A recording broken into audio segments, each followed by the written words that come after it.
너희는 세상의 소금이니 소금이 만일 그 맛을 잃으면 무엇으로 짜게 하리요. 그 에는 아무 쓸데없어 다만 밖에 버려져 사람에게 밟힐 뿐이니라. 너희는 세상의 빛이라. 산 위에 있는 동네가 숨겨지지 못할 것이요 사람이 등불을 켜서 말 아래에 두지 아니하고 등경 위에 두나니 이러므로 집안 모든 사람에게 비치느니라. 이같이 너희 빛이 사람 앞에 비치게 하여 그들로 너의 착한 행실을 보고 하늘에 계신 너희 아버지께 영광을 돌리게 하라. 아멘. 샬롬. 오늘도 하나님의 말씀으로 하루를 시작하신 여러분들에게 하나님의 은혜와 평강이 충만하게 넘치시기를 간절히 축복합니다. 오늘 본문은 예수님이 산 위에 올라가서 가르침을 주신 어제 말씀, 이 산상보훈, 산상수훈의 연장선상에 있는 말씀입니다. 이제 크게 두 가지로 나눠져서 오늘은 사실은 뒤까지 20절까지 다 읽지는 않았습니다만 여러분들 꼭 13절에서 20절까지 꼭 읽으시기를 바라요. 제가 말씀 가운데서도 읽긴 읽을 건데 꼭 한번 여러분들이 먼저 묵상해 주시기를 부탁을 드립니다. 이 두 단락에서 하나님께서 우리에게 주시는 메시지가 무엇인지를 이 시간 함께 나누고자 합니다. 첫 번째로 빛과 소금에 대한 우리가 너무나도 잘 알고 있는 말씀이죠. 우리의 존재를 소금과 빛이라는 매개체에 빗대어서 이제 설명하시는 거예요.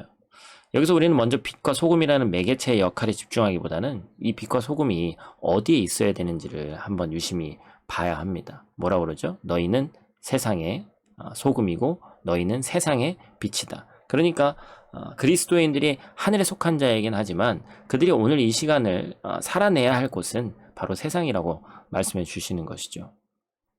우리가 세상에서 분명히 해야 할 일이 있다는 겁니다. 음식물에 녹아들어서 소금이 부패를 방지하는 것처럼 우리는 세상에 스며들어야 된다는 것이죠. 세상을 정화하기 위함입니다. 세상에 동화되라는 것이 아니라 정화하기 위해서. 세상을 바꾸기 위해서는 세상 속으로 파고 들어가야 한다는 것이죠. 빛의 역할도 마찬가지입니다. 15절 말씀에 그렇게 써있죠. 등불을 켜서 말 아래에 두지 않고 등경 위에 두는 것이 상식적이다. 그래야지만 캄캄한 방을 환하게 할 수 있다라는 것이죠. 그렇다면 우리가 흑암과 같이 이 어두운 세상에 보내진 이유가 뭡니까? 그 세상을 복음으로 환하게 하기 위해서라는 것이죠. 그래서 예수님은 강한 어조로 이렇게 부탁하십니다. 16절 말씀. 이같이 너희 빛이 사람 앞에 비치게 하여 그들로 너희 착한 행실을 보고 하늘에 계신 너희 아버지께 영광을 돌리게 하라. 아멘. 참 귀한 말씀이죠. 우리들의 이 선한 영향력이 빛과 소금과 같은 영향력이 마음껏 드러나기를 간절히 축복합니다.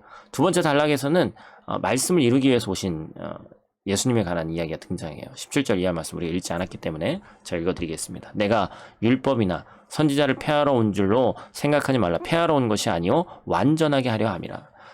우리가 흔히들 성경을 계속해서 배우면서 뭐라고 얘기합니까? 율법을 폐하러 오신 것이 아니라 율법을 완성시키러 오신 예수님, 이렇게 얘기를 하죠. 갑자기 이 기득권 세력 쪽에서는 어떻게 생각하겠어요? 예수란 자가 나타나서 자신들의 삶을 신랄하게 비판합니다. 예수로 인해서 자신들의 위치가, 권위가 흔들리는 모습이 보이자 가만히 있을 수가 없었던 것이죠. 어떻게 하면 예수를 무너뜨릴 수 있을까 궁리하고 또 궁리했습니다. 그래서 그들은 툭하면 율법에 어긋난 일이라며 예수님을 모함했어요. 또한 바리새인들과 서기관들은 예수님을 율법의 거룩함을 깨뜨리고 어지럽히는 사람이라고 몰아세웠습니다.